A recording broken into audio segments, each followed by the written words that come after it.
आप सुन रहे हैं विविध भारती राष्ट्रीय सेवा देश की सुरीली धड़कन सखी सहेली कार्यक्रम बस कुछ ही पलों में।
सखी सहेली।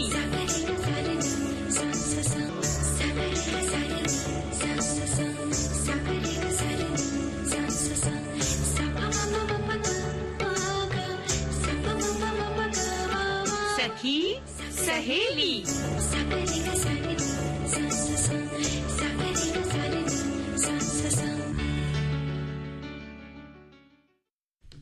सखी सहेली कार्यक्रम सुनने वालों को पूनम त्रिपाठी और आरती श्रीवास्तव का प्यार भरा नमस्कार। और आरती कैसी हो तुम? ठीक है, और थोड़ी थोड़ी इस ठंडक का मजा ले रहे हैं। हाँ, सही कहा। ये हल्की हल्की ठंडक सी आ जाती ना, यहाँ पे हल्की है। ये बताना हमें जरूरी है कि यहाँ पे जहाँ है मुंबई में, यहाँ पे थोड़ी हल्की ठंडक है, नहीं तो बाकी जगहों पे तो बढ़िया अच्छी खासी ठंडक पड़ रही है। खासी ठंड पड़ रही है, खासकर अगर उत्तर प्रदेश की बात करें या उत्तर साइड की बात करें तो वहाँ तो वाकई काफी ठंड है। और अच्छा भी है, ठंड हर मौसम का मजा ले सकते हैं आप। बिल्कुल सही बात।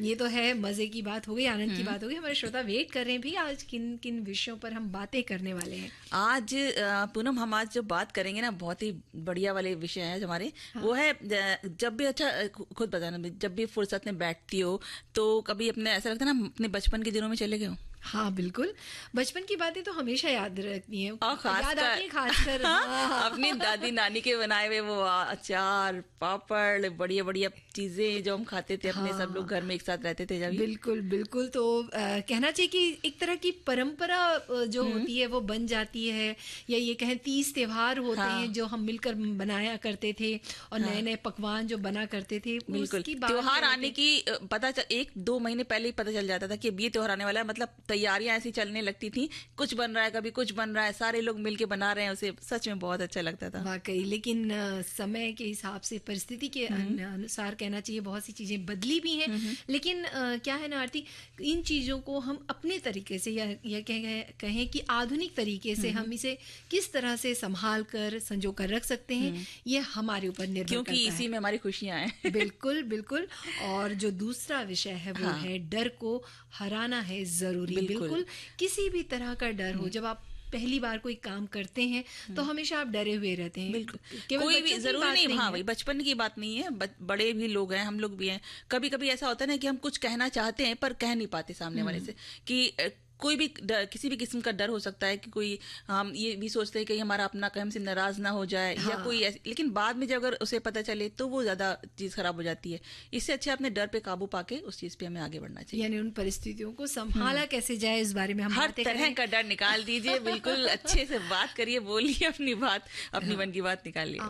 और ये मैसेज वाली जो बात है जो तुमने लिखी कि मैसेज जब करें तो ध्यान से, तो इसका क्या मतलब है? इसका मतलब यही है, कभी कभी क्या होता है ना पूनम, हम बहुत ज़्यादा इमोशनल होते हैं या बहुत ज़्यादा ऐसी परिस्थिति में होते हैं कि बहुत ज़्यादा हम कुछ सोच रहे होते हैं और ऐसे में ही हम मैसेज कर देते हैं। तो उस समय का जो हमारे मन होता है ना, जो हम लिख रहे होते हैं, वो चीज़ हम जब लिख देते हैं सामने वाले पहुँच गई, तो अगर उसने उसका स्क्रीनशॉट निकाल लिया या कुछ भी है, तो अगर हमने डिलीट भी किया ना, तो मैसेज डिलीट तो नहीं होगा, उसके पास तो सेव हो गया।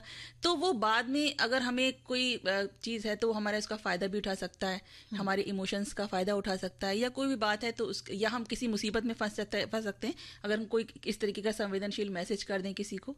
तो यानी कि सोशल मीडिया में जो मैसेजेस हम देते हैं, लिख कर जो देते बिल्कुल हैं, लिख कर तो देते यानी हैं, हाथ का लिखा हुआ भी कई बार हमको नुकसान पहुंचा बहुत सकता है। ज़्यादा। लोग हमारे कहना चाहिए कि उसका दुरुपयोग कर सकते हैं, बिल्कुल। कई बार ऐसा हो सकता है। तो सावधानी से ये काम करना चाहिए। और ठंड की बात हो रही है और व्यंजन की बात ना हो, कहते हैं ना, अभी शुरुआत हमने उसी से कर दिया। बिल्कुल, ठंड में ही खाने का जो मजा होता है, आनंद होता है, तो वो तो होता ही है। तो हमारे श्रोताओं ने भी कुछ व्यंजन लिख के बिल्कुल भेजे हैं व्यंजन लिख के भेजें, और हर टॉपिक पे अपनी बात हमें, अपनी जो आपके मन की बात है वो हमें लिख के भेजें, क्योंकि श्रोता भी हमारे मन से जुड़ गए ना, तो वो उनको मालूम है कि हाँ हमें क्या कहना है क्या नहीं कहना। बिल्कुल आरती, और बहुत बिल्कुल अच्छे से कहते हैं बिना हिचक के हैं। आप फोन देखेंगे, हमें पता चलेगा कि बहुत सारे संदेश हम तक आ चुके हैं, और अब उनकी खुशी का भी ध्यान रखते हैं और एक गीत सुनते हैं।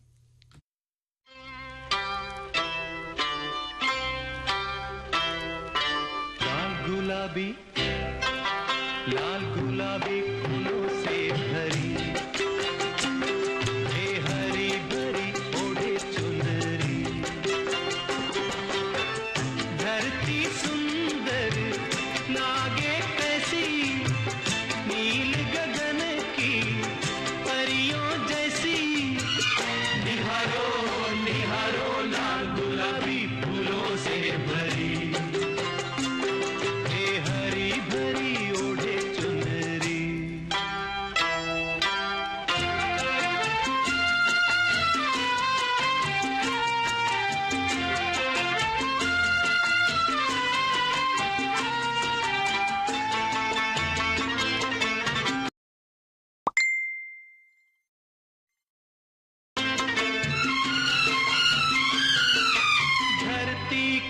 अंबर से अंबर का धरती से ऐसा अद्भुत नाता रे, ऐसा अद्भुत नाता रे, मिलने का दोनों संदेशा तो भेजे पर कोई किसी तक न आता रे,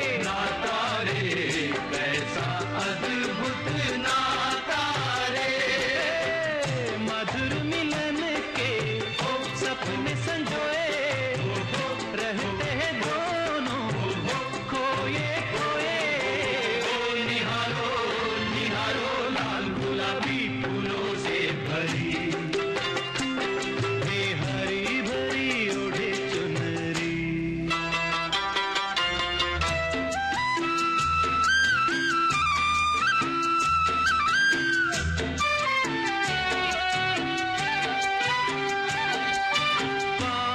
है चैती है कजरी मल्हारे हैं, बिहू के बोल सुहाने हैं, धरती पे चारों ओर तराने हैं, सदियों से देते हैं जो सबको खुशियाँ, वो अनमोल खजाने हैं, नगमों के वो अनमोल खजाने हैं, घट पर गाए घर जाना है भूल ही जाए, निहारो निहारो लाल गुलाबी फूलों से भरी, ओ हरी भरी ओढ़े चुनरी, ओ लाल गुलाबी फूलों से भरी, ओ हरी भरी ओढ़े चुनरी। वाकई ये लाल गुलाबी हरी भरी जो ओढ़े चुनरी वाली जो बात थी ना, वाकई ये लाल गुलाबी हरी भरी जो ओढ़ी चुनरी वाली जो बात थी ना, वाकई बहुत प्यारी बात कही। और आज जो है ना आरती, आज हम गीता जयंती भी मना रहे हैं और मार्गशीर्ष माह जो है वो चल रहा है, उसका शुक्ल पक्ष की एकादशी तिथि को गीता जयंती के रूप में मनाया जाता है, यानी कि आज का दिन। और इस बार 11 दिसंबर यानी कि आज जो है वो गीता जयंती मनाई जा रही है। बिल्कुल। और भारतीय संस्कृति, अध्यात्म हो या परंपरा हो, उसकी जो मार्गदर्शक है वो गीता ही है। बिल्कुल है ना? सही। एकदम ये एक दिव्य ग्रंथ ही समझ सकते हैं इसको, क्योंकि जीवन का पूरा सार इसमें समाया हुआ है। कोई ऐसा क्षेत्र नहीं है जो इसमें नहीं आ रहा हो। और कर्म के ऊपर सारी चीजें हैं कि मतलब आप अपना कर्म करिए, फल की चिंता मत करिए। क्योंकि बहुत सारे लोग होते हैं ना, वो सोचते हैं कि हम पता नहीं ये करेंगे तो उससे क्या होगा। तो अगर यही सोच के बैठे रहे ना तो फिर कहते हैं ना जिन खोजा तिन पाइया। अगर आप नहीं निकले, आगे बढ़े नहीं, अपना कर्म करने से पीछे हटेंगे तो आपका नुकसान है। कर्म करते जाएंगे तो आपका नुकसान नहीं है, कहीं फायदा होने की एक संभावना दिखेगी। बिल्कुल। तो ये जो संदेश है, ये जो गीता में जो उपदेश लिखे हुए हैं, उसको अपने जीवन में भी उतारना उतना ही जरूरी है जितना कि आपने पढ़ा है। और पढ़कर सिर्फ भूलना नहीं है, उसे अपने जीवन में भी उतारने की कोशिश करना है। जो कृष्ण ने जैसे कहा था अर्जुन से कि युद्ध क्षेत्र में तुम आ गए हो, अब यहाँ पे जब आ गए हो तो तुम्हारा इस क्षेत्र में आने के बाद तुम्हारा कर्म है कि तुम्हें युद्ध करना है। हाँ, इसमें क्या होना है क्या नहीं होना है वो तो लिखा जा चुका है, वो तो है, लेकिन तुम्हें जो तुम्हारा जो कर्म है वो तो तुम्हें करना होगा। वाकई। और इस ग्रंथ की अगर हम बात करें तो जीवन को कैसे जीना चाहिए, जैसे कि तुमने अभी बताया है कि इस बात का जो कहना चाहिए कि बहुत ही सुंदर तरीके से ये जो ग्रंथ है गीता जो वो हमें बताती है कि हमें जीवन कैसे जीना चाहिए। तो ये तो है ही बात। और बात है परंपराओं की भी कि भाई कैसे परंपराओं को हम सहेज कर रखें, कैसे उसे हम सुंदर तरीके से अपना सकते हैं अपने लिए, अपने सुख सुविधाओं के साथ। यानी कि आज की जो परिस्थिति है, आज की जो स्थिति है, जैसे कि खासकर महिलाओं की हम बात करें तो महिलाएं आज घर और बाहर दोनों ही संभाल रही हैं। तो उन सारी चीज़ों को देखते हुए उन परंपराओं को हम किस तरह से सहेज कर रख सकते हैं, ये जानना भी बेहद ज़रूरी है। बिल्कुल। जैसे कि पहले का समय था, उस समय ये था कि भाई जब सर्दियाँ आती थी तो उस समय की जब धूप निकल रही है, अच्छी खासी धूप निकली है, तो छतों पे या बाहर बैठी हुई महिलाएं दिख जाती थी स्वेटर बुनती हुई। ये बहुत ज़्यादा होता था। तो अभी भी होता है लेकिन अब उतना नहीं है, बहुत ही कम चीज़ें हैं ये दिखती हैं जो इस तरह की। लेकिन है परंपराएं, हमारी जो चीज़ें चल रही थी वो खत्म नहीं हुई हैं, कहीं ना कहीं वो चल रही हैं। बिल्कुल। और जैसे कि आज के इस दौर की अगर हम बात करें तो जैसे कई मनमोहक दृश्य दिख रहे हैं। जैसे कि देखा जाए तो आज रोजगार के अच्छे अवसरों की तलाश में जो युवा पीढ़ी है वो गांव से महानगरों या शहरों का जो है रुख ले रही है, जिससे उसका एक अच्छा करियर भी बन रहा है। यहाँ तक कि करियर के अवसरों के लिए तलाश में जो है युवा अपने देश को छोड़कर विदेश भी जा रहा है। सभी को ऊंचा मुकाम हासिल करना है और इस महत्वाकांक्षा से कहना चाहिए लोगों में बहुत ज़्यादा व्यस्त हो गए हैं इस महत्वाकांक्षाओं को पाने के लिए। आज के समय में लड़का या लड़की पे कोई भेदभाव नहीं चलता, बस ये है कि शिक्षित और आत्मनिर्भर स्त्री के लिए करियर उतना ही महत्व है जितना कि पुरुष के लिए। बिल्कुल। तो इस तरह से ये भी कहना चाहिए करियर उतना ही महत्व है जितना कि पुरुष के लिए। बिल्कुल। तो इस तरह से ये भी कहना चाहिए कि जिम्मेदारियां भी बढ़ गई हैं। जिम्मेदारियां बढ़ गई हैं, लेकिन ये है ना कि जब इतनी सारी जिम्मेदारियां हैं उसके बाद भी आज के समय में भी वो जो रीति रिवाज थे, चाहे उनको छोटा करके, छोटे उसमें करके, लेकिन उनको बनाया जा रहा है, उनको उस चीज को भूला नहीं गया है। तो एक हमारी श्रोताएं जो लिखते हैं कि परंपराएं हमें धैर्य, साहस और आत्मविश्वास प्रदान करती हैं। हम परंपराओं का महत्व इस प्रकार प्रकट कर सकते हैं, समाजों से पृथक रखती हैं। परंपराएं एक पीढ़ी से दूसरी पीढ़ी को हस्तांतरित की जाती हैं। ये समूह की आदतें हैं और व्यक्ति विशेष की कोई परंपरा नहीं होती। मतलब ये पूरा समाज, मतलब सब पूरा एक पारिवारिक समाज की तरीके से होता है। तो सब उस परिवार के अंदर जो भी चीजें रीति रिवाज मनाए जाते हैं, पूरे किए जाते हैं, तो वो परंपराएं ही हैं, चली जाती हैं। तो वो उस चीज को चाहे छोटे उस पे करें, अगर एकल परिवार हो गए, लेकिन वो करते जरूर है। बिल्कुल सही बात। और वैसे ही हमारे एक श्रोता लिख रहे हैं कि कुछ परंपराएं कितनी अच्छी होती हैं, कभी कभी लगता है कि हम अपनी पुरानी परंपराएं भूलते जा रहे हैं। हमारे पास जैसे समय ही नहीं है कुछ सोचे। अब आज की बात लें तो आज ठंड की वजह से पानी बहुत ठंडा लग रहा था, तो हमने 2 बाल्टी भर के धूप में रख दी। पानी हल्का गर्म हो गया। जब हम पानी से हमारी मेड ने घर का पोछा लगाया तो वो इतनी खुश हो गई कि हमारा क्या गया, बस धूप में पानी रखा और किसी की थोड़ी मदद और खुशियां हम दे सकते हैं बिना पैसा खर्च किए। अच्छा, क्या बात है, इन्होंने मतलब पानी की बाल्टी धूप में रख दी तो ये पानी गर्म हो गया, बहुत अच्छी बात। वैसे ही हमारे श्रोता और लिख रहे हैं कि परंपराओं को समझो ना कि खुशियों का खजाना, हमें अपनी विरासत और अपनी परंपराओं को हमेशा संजो कर रखना चाहिए, उसे गंदा नहीं करना चाहिए। अगर हम वहाँ घूमने गए हैं तो हमें पूरी तरीके से उसकी सवाल करना चाहिए और अपनी परंपरागत विरासतों को यानी कि उसे संभाल के रखना चाहिए। परंपरागत विरासत को देखकर ही तो हमें खुशी होती है। अगर वो साफ सुथरी स्वच्छ है तो हम वहाँ जाएंगे तो हमें उसे देखकर कितनी खुशी होगी। इसलिए अपनी परंपरागत विरासत को हमेशा संजो कर रखें। यानी कि ये उन जगहों की बात कर रहे हैं जो ऐतिहासिक विरासत जो मिली हुई है, जैसे कि जो हम देखने जाते हैं, बाहर जगहों की बात करें। घर में तो स्वच्छता रखते ही है, बाहर भी इन जगहों का ख्याल बिल्कुल रखें। ये भी हमारी परंपरा है कि अपनी चीज़ों को स्वच्छ रखिए, साफ रखिए, और ताकि वो जो बाहर से लोग आते हैं वो देखें तो हमारे देश की तारीफ ही करें। हाँ बिल्कुल। तो पहले एक गीत सुन लें फिर आगे बढ़ते बिल्कुल। हैं।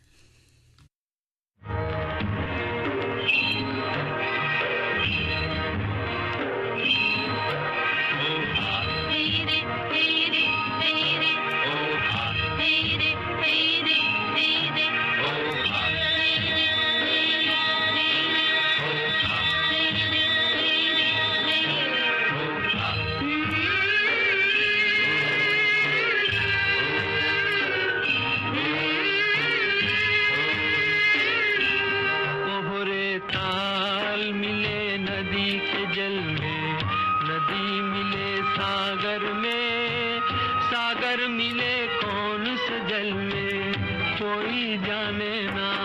ओहरे ताल मिले नदी के जल में।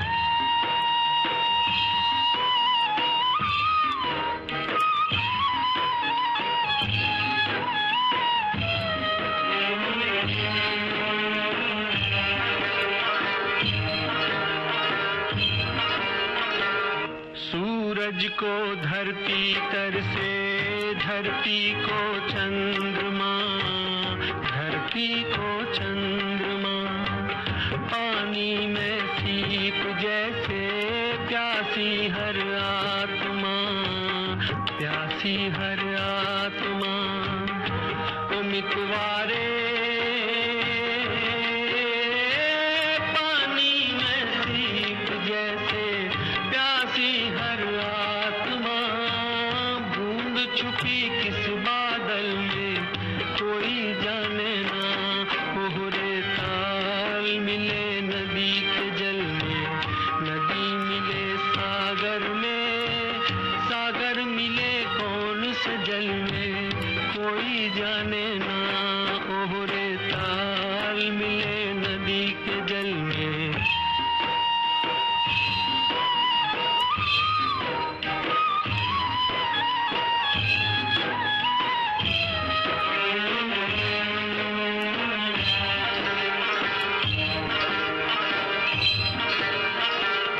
अनजाने होठों पर क्यों पहचाने गीत है, पहचाने गीत है।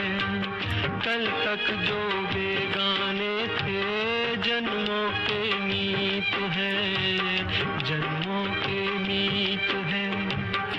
ओ मितवारे कल तक जो बेगाने थे जन्मों के मीत है। क्या होगा कौन से पल में कोई जाने ना। ओहरे ताल मिले नदी के जल में, नदी मिले सागर में, सागर मिले कौन से जल में कोई जाने ना। ओहरे ताल मिले नदी। विविध भारती पर हर रोज दिन में 1 बजे विविध भारती की गीत माला आपके साथ। जन्म जन्म का साथ है तुम्हारा। इस कार्यक्रम में हर पायदान पर होगी आपकी भागीदारी। हम और तुम, तो हम और आप पिरोएंगे गीतों की इस माला के मोती साथ साथ। हम साथ साथ हैं। जुड़े रहिए हमारे साथ विविध भारती के फेसबुक पेज पर। विविध भारती की गीत माला हर रोज दिन में 1 बजे। विविध भारती, आपका जीवन संगीत।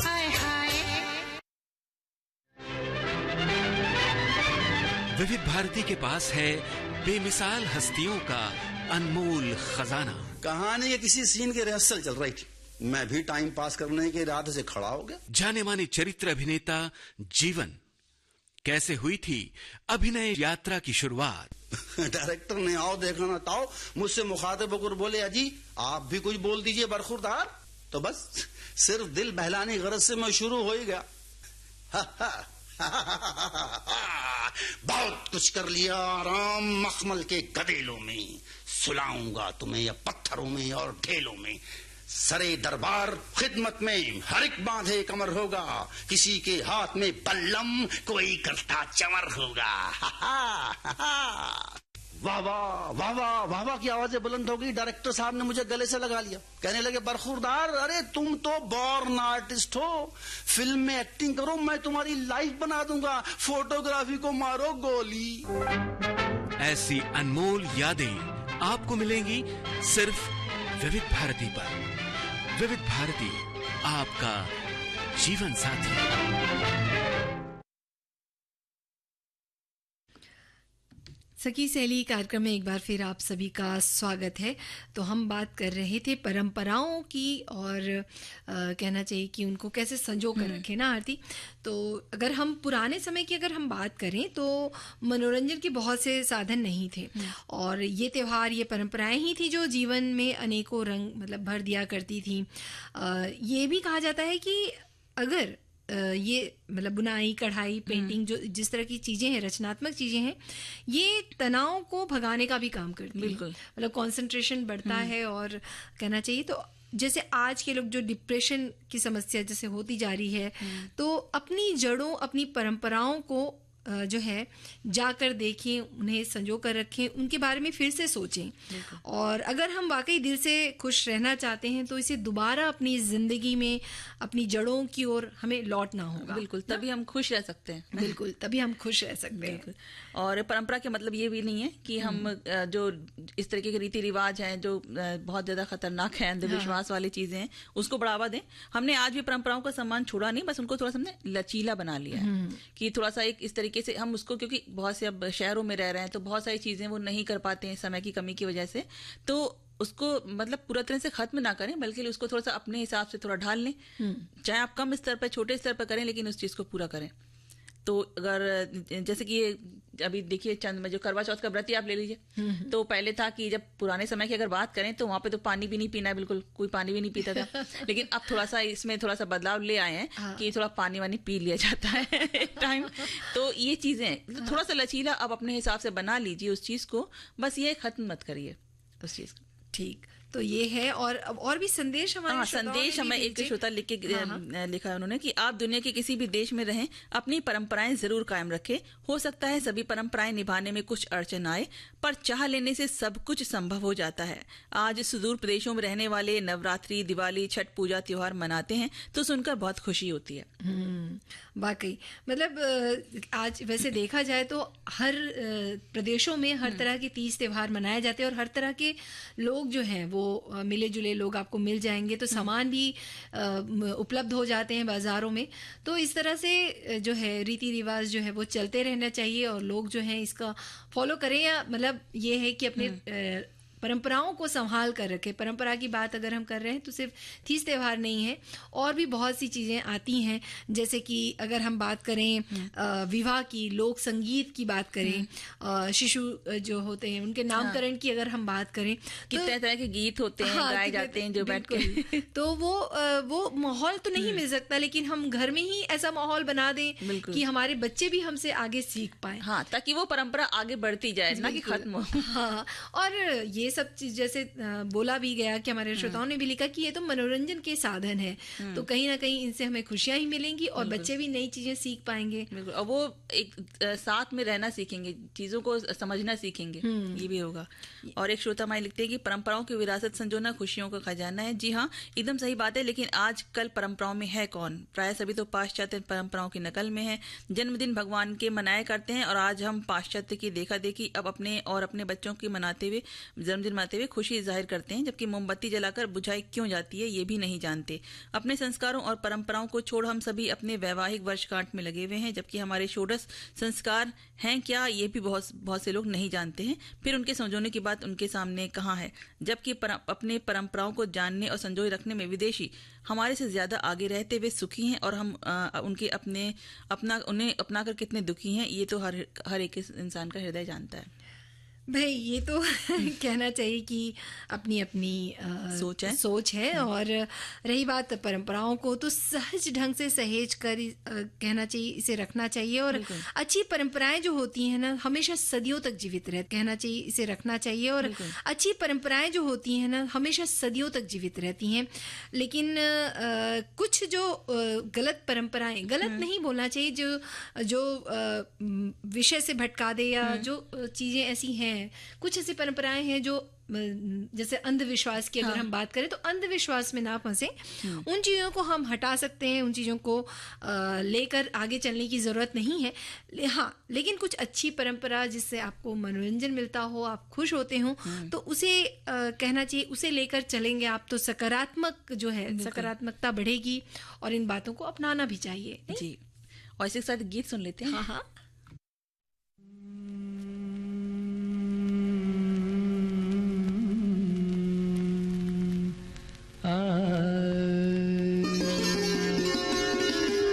आंचल में सजा लेना कलियां, जुल्फों में सितारे भर लेना, ऐसे ही कभी जब शाम ढले तब याद हमें भी कर लेना।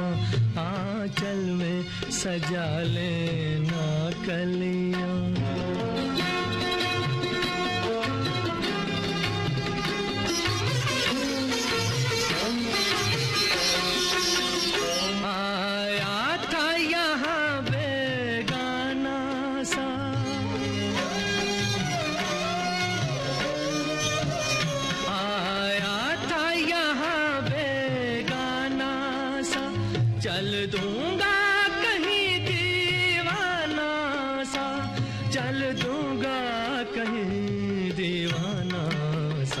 दीवाने की खातिर तुम कोई इल्जाम ना अपने सर लेना, ऐसे ही कभी जब शाम ढले तब याद हमें भी कर लेना।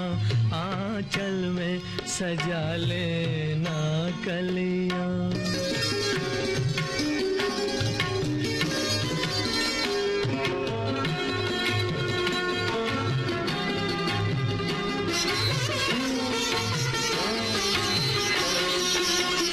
रास्ता जो मिले अनजान कोई,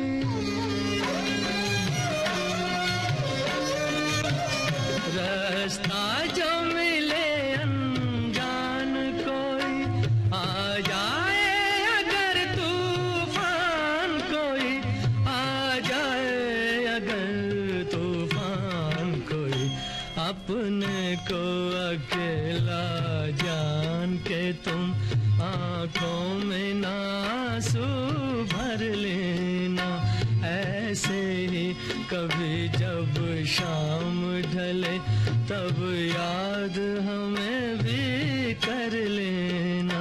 आंचल में सजा लेना कलियां, जुल्फों में सितारे भर लेना, आंचल में सजा लेना कलियां। विविध भारती पर धूम मचा रहा है हेलो फरमाइश। मुद्दत से दूर थे तुम हम, एक जमाने के बाद मिलना अच्छा लगा। जब से ये प्रोग्राम बंद हुए थे ना, सब लोग चर्चाएं करते थे कि विविध भारती से कब प्रोग्राम चालू होंगे। हम लोगों को अब सफलता मिली है तो हमें बहुत खुशी है सर। श्रोताओं की पहली पसंद, पहला प्यार होता है ना, फोन इन प्रोग्राम होता है कि अपनी आवाज करोड़ों लोगों तक पहुंचे। और एक ऐसा रेडियो स्टेशन विविध भारती है कि आवाज श्रोताओं के कानों में गूंजती है। आपको बता दें, हेलो फरमाइश कार्यक्रम के लिए आप भी कर सकते हैं फोन कॉल। रिकॉर्डिंग बुधवार को दिन में 11 बजे से लेकर 1 बजे के बीच। हेलो फरमाइश कार्यक्रम का प्रसारण मंगलवार और गुरुवार को शाम 4 बजे। पुनः प्रसारण बुधवार और शुक्रवार को दिन में 10 बजे विविध भारती पर। हेलो फरमाइश। विविध भारती पर आप सुन रहे हैं कार्यक्रम सखी सहेली, और कार्यक्रम में अब वक्त हो चला है एक छोटे से अंतराल का।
तो स्वागत है एक बार फिर सखी सहेली कार्यक्रम में आप सभी का।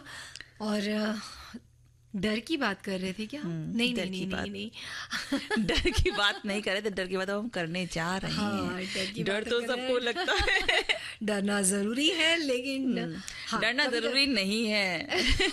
डरना नहीं, कई बार आरती कुछ मामलों में डरना भी चाहिए। जैसे कुछ चीजें तो हैं। मैसेज के बारे में हमने बात की ना कि भाई अपने जो प्राइवेट या पर्सनल आप कुछ मैसेज कर रहे हैं उस समय डरते डरते और संभाल के कीजिए। संभाल के करिए, डरिए नहीं, सतर्क होके करिए।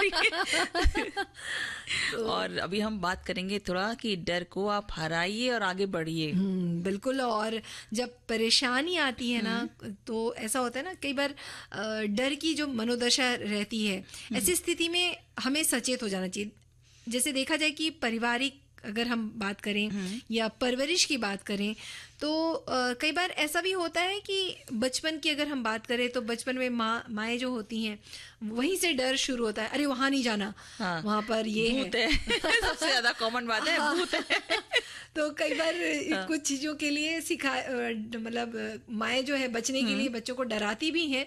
तो इस तरह से हमारी परवरिश होती है, लेकिन वो जो डर होता है, वो बचपन का जो डर होता है ना, वो कहीं ना कहीं दिमाग में बैठ जाता है। बिल्कुल। तो इसलिए कभी भी बोला जाता है कि छोटे बच्चों को डराना नहीं चाहिए। बिल्कुल ना, तो इस बातों का हमेशा ध्यान रखना चाहिए। और कई लोग होते हैं ना कि माता पिता की छोटी सी भी गलती करी तो उस पे मार मार के बच्चे को सुधारने की कोशिश करते हैं, तो खूब पिटाई करते हैं। तो होता ही है ना कि आप मारेंगे पीटेंगे तो उससे सुधरता तो नहीं है। हाँ, तो ये होता है, डर बैठ जाता है बच्चे के मन में, तो वो आगे तक चलता है। वो चीज, वो जो एक डर बैठ जाता है ना अंदर, तो वो हमेशा आगे चलता है। वो कोई भी निर्णय लेना होगा तो वो सहम जाएंगे, डरेंगे कि भाई क्या होगा क्या नहीं होगा उसके, तो वो चीज होती है। तो इसलिए बेहतर होता है कि भाई अनुशासन रखिए, पर इतना ज्यादा सख्ती मत करिए। एक जो है हमारी श्रोता, वो लिखती हैं कि इसी डर के बारे में ही कह रही हैं, वो अपना डर बता रही हैं कि डर एक भावना है जो शारीरिक, भावनात्मक या मनोवैज्ञानिक किसी भी तरह के नुकसान के खतरे से पैदा होती है। डर को हराने के लिए खुद से सवाल करें कि जिस चीज से आप डर रहे हैं क्या वास्तव में वो इतनी बड़ी है कि आपको उससे डरना चाहिए। बिल्कुल, ये तो पहले सोचना चाहिए ना कि हम डर किससे रहे हैं। कहीं हम रस्सी को तो सांप समझ के नहीं डर रहे हैं। हाँ। कई बार हो जाता है। वैसे हमारे एक श्रोता जो है वो लिख रहे हैं कि डर सभी को लगता है। नवजात शिशु भी तेज आवाज से डर जाता है। हमारे जीवन में डर तभी से पैदा हो जाता है और शायद मौत का डर अंत तक चलता है। जब मैं साइकिल चलाना सीख रही थी तब गिर गई थी, मन में डर बैठ गया। साल भर साइकिल को हाथ नहीं लगाया। मेरे भाइयों ने मेरी बहुत मदद की। छोटे भाई हमेशा चिढ़ाते रहे कि हमें आ गई और तुम्हें नहीं। तुम सीखने के बाद अब बंद कर दी। हमें उनके यही तानों ने मुझे साइकिल सिखा दिया। बाद में स्कूटर भी चलाना भाइयों ने ही सिखाया। इसलिए कहते हैं कि डर के आगे जीत है। बिल्कुल, जीत तो होती है। जब आप आगे बढ़ेंगे तभी तो पता चलेगा कि है क्या चीज जिससे आप डर रहे थे। बिल्कुल। और किसी भी काम की शुरुआत से पहले उसकी नाकामी के बारे में सोचकर डरते रहने की आदत जो होती है ना, वो हमें हर कदम पर आगे बढ़ने से रोकती है। इसकी वजह से हमारी सोचने समझने की क्षमता और जो तर्क शक्ति है वो भी कमजोर हो जाती है। ऐसे में हम सही या गलत, अच्छे बुरे इसकी पहचान नहीं कर पाते हैं। अगर किसी अच्छे काम को करने में जरा भी जोखिम दिखाई देता है ना, तो हम पीछे हट जाते हैं कि पता नहीं क्या होगा, कहीं हम इससे में कोई परेशानी ना हो, कोई नुकसान ना हो जाए। तो हम यही सब चीजें सोचते बैठेंगे ना, तो हम कभी आगे बढ़ के कोई सफलता हासिल कर ही नहीं सकते। बिल्कुल सही। और ऐसे ही हमारे एक श्रोता भी लिख रहे हैं आरती की कुछ ऐसे डर होते हैं जो आपके मन में घर कर जाते हैं, जिनको निकालना बहुत जरूरी होता है अपने आत्मविश्वास आत्मसम्मान के लिए। आक्रमण में ही सुरक्षा है, पर ऐसा नहीं है कि सिर्फ लड़ झगड़ कर ही आप अपने पर विश्वास, सच्चाई से निडर होकर भी अपनी जिंदगी जिए। कोई डर आपको नहीं डराएगी। बहुत सारी सामाजिक पारिवारिक मर्यादाएं हैं, हम पालन करते हैं। वह डर नहीं होता, वो हमारा लिहाज और संस्कार होता है। बिल्कुल। एक और श्रोता जो लिखते हैं कि डर तो सबको लगता है। बच्चा जब छोटा रहता है माँ तभी उसे डराना शुरू कर देती, जैसे हम अभी बात कर रहे थे, और यही डर उसका पीछा नहीं छोड़ता। वो अकेला जाते हुए रात में अक्सर ये सोचने लगता है कि उस पीपल के पेड़ पर भूत रहता है। ये तो आरती कहना चाहिए कि हर किसी का डर, बड़े होने के बाद भी नहीं जाता ये डर। मतलब मुझे लगता है ये बहुत कॉमन डर है जो हर बच्चे ने झेला होगा। बिल्कुल। हम भगवान को याद करते हुए आगे बढ़ते हैं। और बड़ा होने पर वही बच्चा पढ़ाई के दौरान हमेशा फेल हो जाने के डर से अक्सर डरता रहता है। और जरा बीमार हुआ या किसी काम से घर रोक लिए जाने पर वह घर वालों से लड़ जाता है कि अगर मैं फेल हुआ तो तुम सब जिम्मेदार होगे। यही बात रोजगार चुनने में और नौकरी की खोज में हमें अक्सर डराती है। मैं अपना निजी अनुभव बता रहा हूँ कि हमारे 2 मित्रों ने अपना काम शुरू करने की सलाह दी, लेकिन मैं नौकरी करने को अच्छा मानता रहा। अपना पैसा फंसाने के डर से मैं डर गया था, जो आज हमें अखर रहा है, क्योंकि जहां हम काम करते थे वो कंपनी मालिकों ने बंद कर दी और हमारे वो 2 मित्र अपना काम आगे बढ़ाते हुए आगे निकल गए। इस तरह डर जाना कितना नुकसानदेह हो गया। सच में वाकई डर जाना तो वाकई नुकसानदेह हो गया। लेकिन अभी हम ना श्रोताओं को और नहीं डराएंगे, एक गीत सुनाएंगे।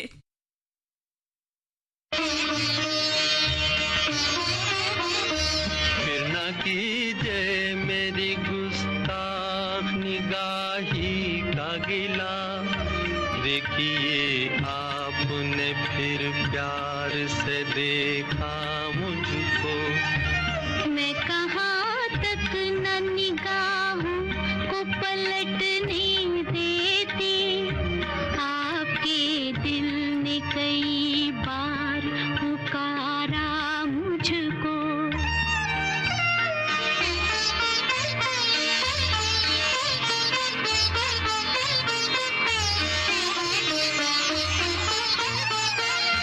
इस कदर प्यार से देखो ना हमारी जानिब। दिल अगर और मचल जाए तो मुश्किल होगी। तुम जहाँ मेरी तरफ देख रुक जाओगे, वही मंजिल मेरी तकदीर की मंजिल होगी। देखिए आपने फिर प्यार से देखा मुझको। आपके दिल ने कई बार पुकारा मुझको।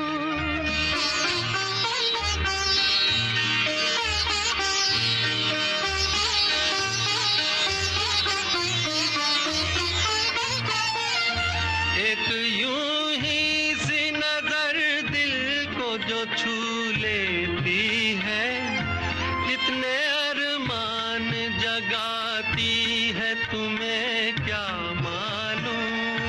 रूह बेचैन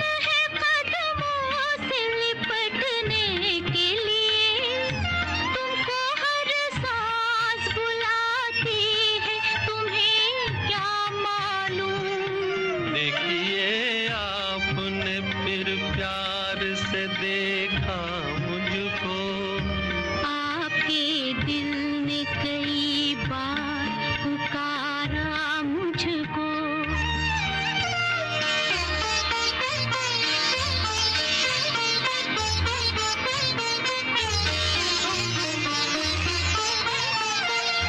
हर नजर आपकी जज्बात को उकसाती है, मैं अगर हाथ पकड़ लूं तो खफा मत होना। मेरी दुनिया मोहब्बत है तुम्हारे दम से, मेरी दुनिया मोहब्बत से जुदा मत होना। देखिए आपने फिर प्यार से देखा मुझको, आपके दिल ने कई बार पुकारा मुझको।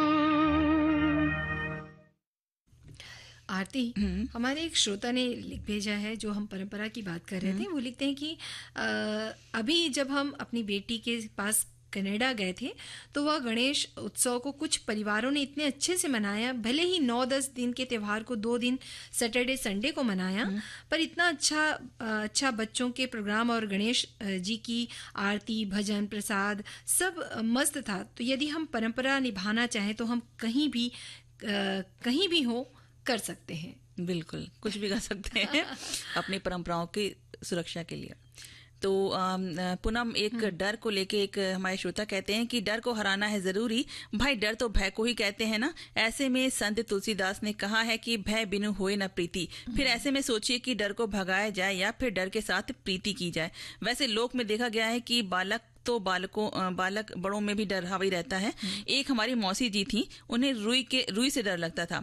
ये बात हम भाइयों ने बचपन में नानी के मुख से सुन रखी थी। सो उन्हें रुई के फाहे से इतना डराया कि रजाई गद्दे खाली हो गए, लेकिन उनका डर नहीं गया। यद्यपि वो भी रुई के गद्दे पर ही सोती रहीं, लेकिन रुई के फाहे से डरती रहीं। हमारा तो विचार है कि डर से इतना प्रेम करें कि वो स्वयं ही भाग जाए। क्या बात है, ये भी एक तरीका है। हाँ, डर भगाने का बहुत अच्छा तरीका है। और जैसे कि इन्होंने बात कही कि जो डर होती है ना, मतलब डर की अगर हम बात करें तो खासकर ये ज्यादा होता है कि अरे अगर हम ये करेंगे तो लोग क्या कहेंगे, लोग क्या सोचेंगे, हम अगर ऐसा करेंगे तो ये क्या बोलेगा, दूसरा कोई क्या बोलेगा। तो सबसे बड़ी बात, 4 लोग क्या कहेंगे, 4 लोग क्या बोलेंगे। तो वो उन 4 लोगों को जानते नहीं है लेकिन उन 4 की बड़ी चिंता है हमें। हाँ, तो ये जो लोगों की हम बात करते हैं, तो उन लोगों खैर ये तो है ही कि भाई जो पहनावा होता है वो सलीके से हो, जो हमारा जो चलने उठने का तरीका वो सलीके से होना चाहिए, लेकिन उसमें हम कंफर्ट हो, हम आरामदायक महसूस करें, वो सारी चीजें हैं। लोगों के बारे में उतना सोचने की जरूरत नहीं है।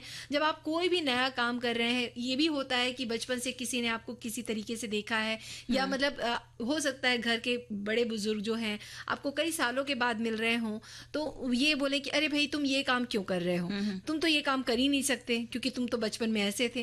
तो उनकी बातों को उतना ध्यान मत दीजिए। जो आप करना चाहते हैं उस काम में आप लग जाइए और बिना डर के आगे बढ़ जाइए। बिल्कुल। और आपको अगर कोई सलाह दे रहा है, आपको नहीं पसंद आ रही, तो आप एकदम हिचकिए मत, उनको आप विनम्रता पूर्वक मना कर दीजिए, भाई ठीक है हम अपने हिसाब से रहते हैं, आप अपने हिसाब से रहिए। आप अच्छे से भी कह सकते हैं, पोलाइटली, ऐसा कुछ नहीं है। हाँ।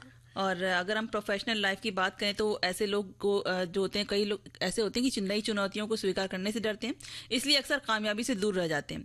और डरने वाले लोगों को दूसरे हमेशा शक की नजरों से देखते हैं कि भाई ये कर भी पाएंगे कि नहीं कर पाएंगे। दूसरों को भी लगता है ना कि ये खुद ही इनको अपने पे विश्वास नहीं है, डरते रहते हैं। तो अगर इस तरह से हम रहेंगे तो हम अब प्रोफेशनल लाइफ में भी आगे नहीं बढ़ पाएंगे। और क्योंकि लोगों को पता चल ही जाता है कि भाई आपके अंदर एक फोबिया, एक डर है किसी बात को लेके, तो इसलिए आप डर को निकालिए और आगे बढ़िए अपने लाइफ में। और एक हमारे जो श्रोता हैं वो लिख के भेजते हैं कि डर को हराना बहुत जरूरी है। मानसिक मजबूती हो तो डर को हम जरूर हरा सकते हैं। थोड़ा वाचन चिंतन होना भी जरूरी है। बिल्कुल जरूरी है, चिंतन तो है ही।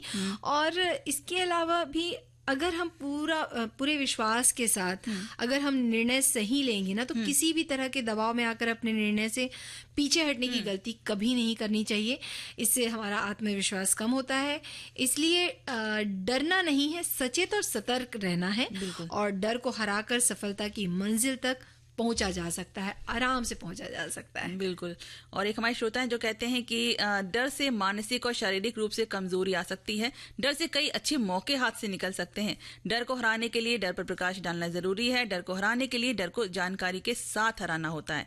डर को हराने के लिए अपने आप को समझाना चाहिए कि किसी भी काम में फेल होना आपको कुछ नया सीखने का मौका देता है। डर को हराने के लिए खुद को दोष देने की बजाय उन कारणों के बारे में सोचना चाहिए जिनकी वजह से आपको सफलता मिली है, जो जिसकी वजह से आप असफल हो गए, है ना। तो डर को हराने के लिए अपने नकारात्मक डर से लड़ने की कोशिश करनी चाहिए। डर हर जीव की बुनियादी भावनाओं में से एक है। डर हमारे लिए एक अच्छी चीज भी है और एक बुरी चीज भी है। डर हमारी जिंदगी को बचाता है। डर ही है जो हमें कई गलत काम करने से रोकता है। बहुत अच्छी बात कही है इन्होंने, बहुत ही अच्छी बात कही है वाकई। मतलब ये कहना चाहिए कि इस डर के दो पहलू हैं। बिल्कुल। तो जैसे एक श्रोता ने बोला ही कि इस डर को ही इतना हम डरा दें कि डर हमें ना डरा पाए। तो फिलहाल एक गीत की ओर चलते हैं।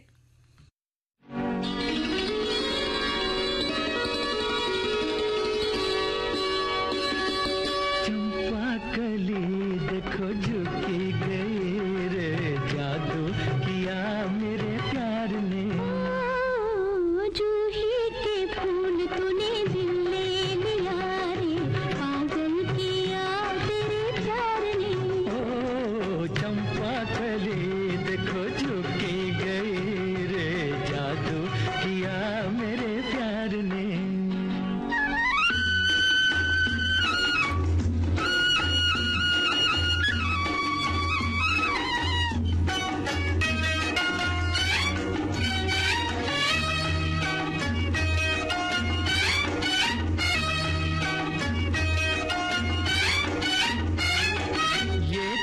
शबाब प्यार का कमल, अखड़ियाँ है या कोई गजल है प्यार की। ये तेरा शबाब प्यार का कमल, अखड़ियाँ है या कोई गजल है प्यार की।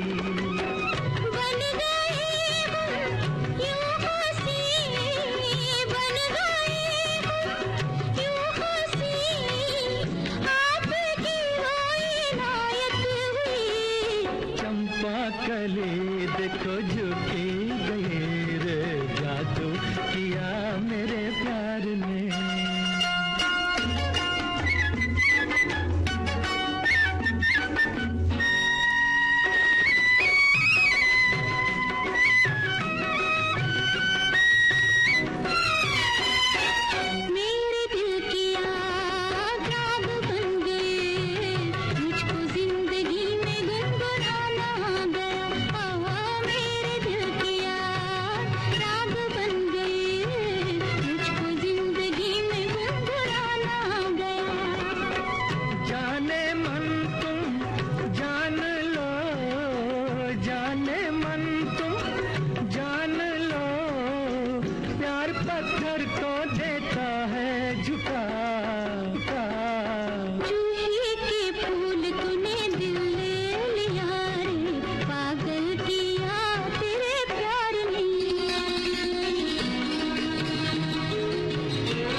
मन की बात है जन जन की, सभी की कुछ अपनी सी।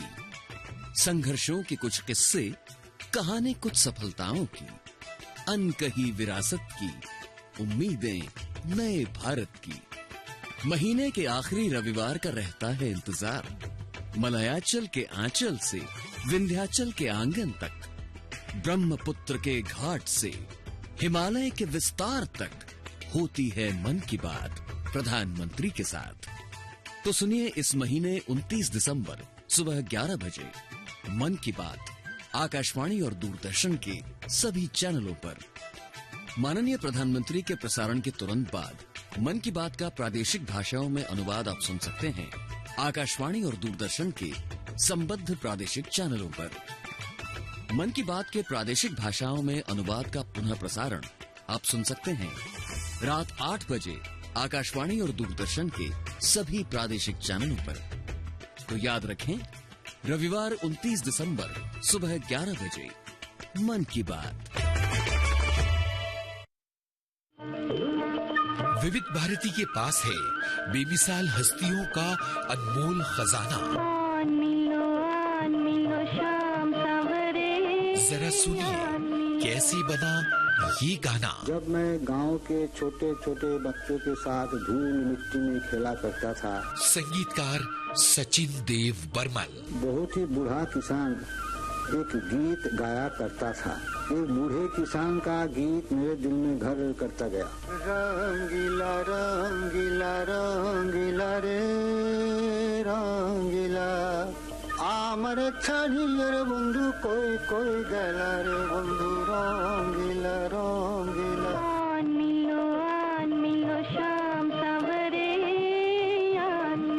ऐसी बेमिसाल कहानियां आपको मिलेंगी सिर्फ विविध भारती पर।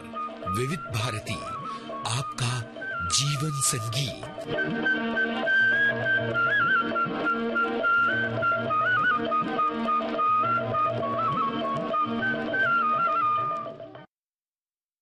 सखी सहेली कार्यक्रम में एक बार फिर आप सभी का स्वागत है पूनम। और एक श्रोता ने हमें हमारे अगले जो हमारा विषय है मैसेज को अच्छे से ध्यान से लिखें, उसके लिए उन्होंने लिखा है कि ये टॉपिक मेरे लिए ही है, ऐसा मुझे आज लग रहा है। कुछ समय पहले मैंने एक फॉरवर्ड मैसेज अपनी सहेली को भेजा था, उसका तुरंत फोन आ गया। उसने कहा, लीना मुझसे नाराज हो क्या, ऐसी भूल हुई है जो तुमने मुझे ऐसा मैसेज लिखा। तब मैंने ध्यान से पढ़ा और मैंने कहा, नहीं भाई, ये तो फॉरवर्ड मैसेज है जो मैंने तुम्हें भेज दिया था, मैं तुमसे नाराज नहीं हूं। तब से मैंने सीख लिया है कि अब हर मैसेज ध्यान से पढ़ें और जरूरत हो तो ही भेजें। भाई ये तो है ही।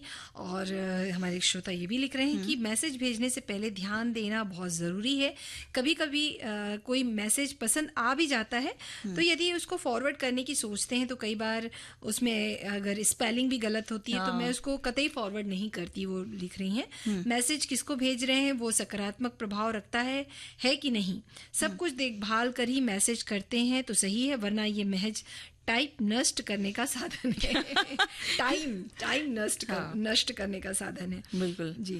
और वैसे भी वक्त बदलने के साथ अब बोलने से ज्यादा हम लिखने पे ध्यान देने लगे हैं कि बस जल्दी से कौन इतनी देर बात करे या कुछ करे, मिलने जाए, चलो लिख देते हैं, है ना। और उसी लिखने के चक्कर में हम बहुत कभी कभी परेशानियों में भी फंस जाते हैं। हाँ। अपना समय बचाने के चक्कर में हम बहुत और मुसीबतों में फंस जाते हैं। हाँ, कई बार ये भी होता है ना आरती कि मैसेज में आपने अगर कुछ बातें लिखी हैं तो वो भावना जो होती है वो भावना उन तक नहीं पहुंच पाती जैसे जो हम जिस भावना से लिखना चाहते हैं। कई बार ऐसा भी होता है कि सामने वाला किसी मतलब किसी और भावना से जुड़ा हुआ है, उस मैसेज को गलत तरीके से भी ले लेता है कि अरे इसने मुझे ऐसे कैसे लिख दिया कि आ जाओ या क्या कर वो किस उस समय किस मनोस्थिति में है, वो कैसे पढ़ रहा है उसे, वो उसके ऊपर निर्भर है वो उस मैसेज को कैसे लेगा। बिल्कुल। तो ये भी है, वो कई बार बोलते भी ना आरती कि वो जो मात्राएं होती हैं अगर वो ऊपर नीचे भी हो गई तो भी उसके मीनिंग गलत निकल सकते हैं। तो इन बातों का ध्यान भी मैसेज टाइप करते समय जरूरी है। और संवेदनशील मैसेज होते हैं वो तो आप बिल्कुल भी फॉरवर्ड ना करें और ना ही लिखें इस तरीके का मैसेज कोई, क्योंकि आजकल तो इस पे नजर रखी जाती है मैसेज के ऊपर आप क्या मैसेज कर रहे हैं। तो अगर आप इस तरीके को मैसेज करते भी हैं तो आपको पुलिस के चक्कर में भी फंसना पड़ सकता है। इसलिए इन सब चीजों को आप ना ही करें तो बेहतर होगा। और हमारे एक श्रोता हैं वो लिख रहे हैं कि मैसेज भेजते समय ही ध्यान ना दें, मैसेज को लाइक करते समय ध्यान दें लिखने वाले ने क्या लिखा है, क्योंकि आपकी लाइक मिलते ही इस बात की सहमति हो जाती है कि आप उस बात से सहमत हैं। मैं तो कोई भी मैसेज कभी भी बिना ना पढ़े ना मैसेज करती हूँ और ना ही अपना उस पर सहमति देती हूँ। कभी बोलते समय भी शब्द कुछ मुंह से निकल जाए तो कटु हो या उचित नहीं हो, इसका भान होने पर मैं उनसे माफी मांग लेती हूँ, क्योंकि शब्दों की धार तलवार से भी तेज होती है। बिल्कुल सही कहा उन्होंने। और एक और श्रोता है में जो कहते हैं कि मैसेज करें तो ध्यान से, भाई ध्यान तो मैसेज ही नहीं अपितु हर क्षेत्र में अपेक्षित है। इसी अपेक्षा के चलते ही तो कहा गया है कि सावधानी हटी और दुर्घटना घटी। लेकिन मैसेज करने में और भी ज्यादा ध्यान देना चाहिए, क्योंकि समाज में डिजिटल साक्षरता दर काफी कम है और उस कमी के चलते किसकी उंगली कब क्या क्लिक कर दे और उसके खाते ही खाली हो जाएं। लंबे लंबे फोन रखने सभी चाहते हैं और भले ही उसकी प्रयोग और प्रभाव को ना जानती हूं, किंतु अपने स्टेटस सिंबल किसी से कम नहीं होता देखना चाहते। इसलिए मैसेज ही नहीं अपितु मोबाइल के प्रयोग करने के हर क्षेत्र में दखल देते हैं, सीखते हैं, किंतु बौद्धिक क्षमता तो सारी की किसी की एक सी नहीं होती, जबकि मैसेज विषय वस्तु की अपेक्षा अधिक करते हैं। और वैसे ही हमारे श्रोता ने लिखा है कि कोई भी कार्य करें तो वो ध्यान से करना है। कि किसी को मैसेज भेजना हो या बात करनी हो तो सही शब्द और सरल मृदु भाषा का प्रयोग करना है। आजकल मोबाइल पर मैसेज का चलन बढ़ गया है, तब मैसेज भेजते समय रिसीव करने वाले व्यक्ति की मर्यादा भंग ना हो, ये ख्याल रखना जरूरी है। बिल्कुल। और मैसेज करें तो ध्यान से। एक और श्रोता कहते हैं हमें पढ़ने से पहले दोबारा मतलब अच्छे से उसको जांच ले एक बार, टाइप की गलती तो नहीं है या गलत तरीके से हमने कुछ लिख तो नहीं दिया है, कोई इमोशन में बह के कुछ लिख तो नहीं दिया है, अच्छे से जांचने के बाद ही आप मैसेज को करें। बिल्कुल। और कई बार ऐसा भी होता है ना कि हम मैसेज अगर हम किसी पर्सनली मतलब किसी व्यक्तिगत या किसी अपने से जुड़े हुए लोगों को अगर हम लिख रहे हैं तो भावनाओं में इतने बह जाते हैं कि मतलब बातें लिखते जाते हैं और उसे पढ़ना कई बार लोगों के लिए मुश्किल हो जाता है। तो कि कहाँ तक पढ़े इतनी बड़ी चिट्ठी लिख दी है। हाँ, तो ये भी है कि इतना भी लंबा ना लिखें कि सामने वाला ना पढ़ पाए, या ये भी है कि इतना भी लंबा ना लिखें कि सामने वाला ना पढ़ पाए या उसके पास इतना टाइम ना हो। और जैसे कि तुमने बोला ही कि इस तरह के जो मैसेजेस होते हैं कई बार ऐसा भी होता है लोग स्क्रीनशॉट उसका निकाल के रख लेते हैं और बाद में उससे फायदा उठाते हैं। तो इस तरह की भी चीजें ना करें। जो अपने बहुत करीब हैं उनको ही अपनी जो मन की बात है उनसे शेयर करें। सबसे बड़ी चीज है आप किसी को भी अपना जो कोई प्राइवेट बात है ना, वो बातें आप मत बताइए, व्यक्तिगत बातें मत बताइए, मत लिखिए इस चीज को, कम से कम लिखिए मत। क्योंकि लिखा हुआ आपका छप गया समझिए, है ना, फिर आप उसे दूर नहीं हो सकते, भाग नहीं सकते उससे आप। तो इसलिए बेहतर होगा कि आप किसी को भी अपने सीक्रेट ना बताएं, वो अपने तक रखें। वैसे भी अपनी आवाज जो है, अपनी भाषा जो बोलकर हम सामने वाले को समझा सकते हैं, वो अपने इमोशन हम बता सकते हैं ना उसको, वो सही तरीके से पहुंचेगा। जैसे अभी मैं कह रही हूँ आई लव यू पूनम और मैं लिख दूं केवल, तो तुम कहोगी पता नहीं कैसे, अगर तुम खराब मूड में बैठी हो तो कहोगी क्या आई लव यू पूनम, क्या लिखा पता नहीं, तो वो इफेक्ट नहीं रहेगा। बिल्कुल। तो भाई इस डिजिटल युग की अगर दुनिया की बात अगर हम करें तो सुविधाओं का अंबार तो लगा ही है, लेकिन फिर भी अगर ये दिल कहता है कि बात जुबान से बयां हो तो कुछ बात बने, और बात बनेगी। लेकिन हम कुछ व्यंजन के बारे में बता देंगे तो और बात बन जाएगी मुझे लगता है। बिल्कुल। एक व्यंजन है जो एक हमारे श्रोता ने लिख के भेजा है, वो मिक्स सब्जी का उन्होंने व्यंजन के बारे में बताया। इसके लिए चाहिए हमें फूल गोभी, मटर, आलू, गाजर, बीन्स, टमाटर, प्याज, आवश्यकता अनुसार तेल ले लें आप, और हल्दी और अदरक, लहसुन, हरी मिर्च का पेस्ट, सौंठ, काली मिर्च, इलायची, लौंग, दालचीनी का पाउडर, नमक। सारी सब्जियों को 1-1 इंच के टुकड़े कर लें उनके, और एक कढ़ाई में सरसों का तेल 2 बड़े चम्मच डालें। जब ये गर्म हो जाए तब खड़ी लाल मिर्च, तेज पत्ता और जीरा डालें। अदरक, मिर्च, लहसुन का पेस्ट डालें, हल्का भून लें। अब इसमें धुली हुई सारी सब्जियां डाल दें, कुछ देर तेज आंच पर सेक लें। नमक अपने स्वाद के अनुसार डालें, फिर आंच को मध्यम करके ढककर बीच बीच में हिलाते हुए सब्जी को अच्छे से पका लें। गरम मसाला जो हमने उसके पीस का पाउडर बना रखा है उसको डाल लें। उसके बाद अब टमाटर डाल दीजिए और उसको उसमें थोड़ा सा चम्मच शक्कर भी डालें, थोड़ा सा आप शक्कर भी डाल सकते हैं उसमें, और हरी धनिया डालें। लाजवाब सब्जी तैयार है। क्या बात है, बहुत ही टेस्टी। आज जाके बनाने वाली हूँ ना, ये जाके हम सब्जी ट्राई करेंगे। एक गीत सुन लेते हैं। बिल्कुल।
खिज़ा का वो बहार तूने दी है।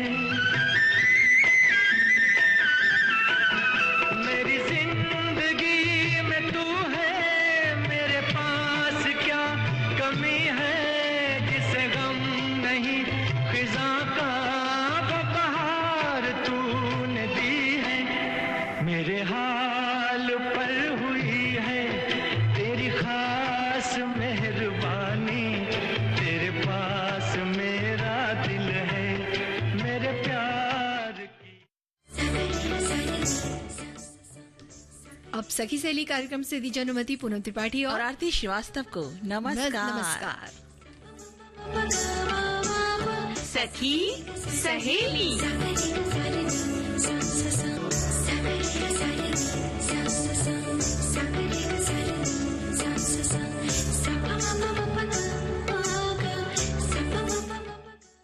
कार्यक्रम की प्रस्तुतकर्ता थी अनुश्री पाठक।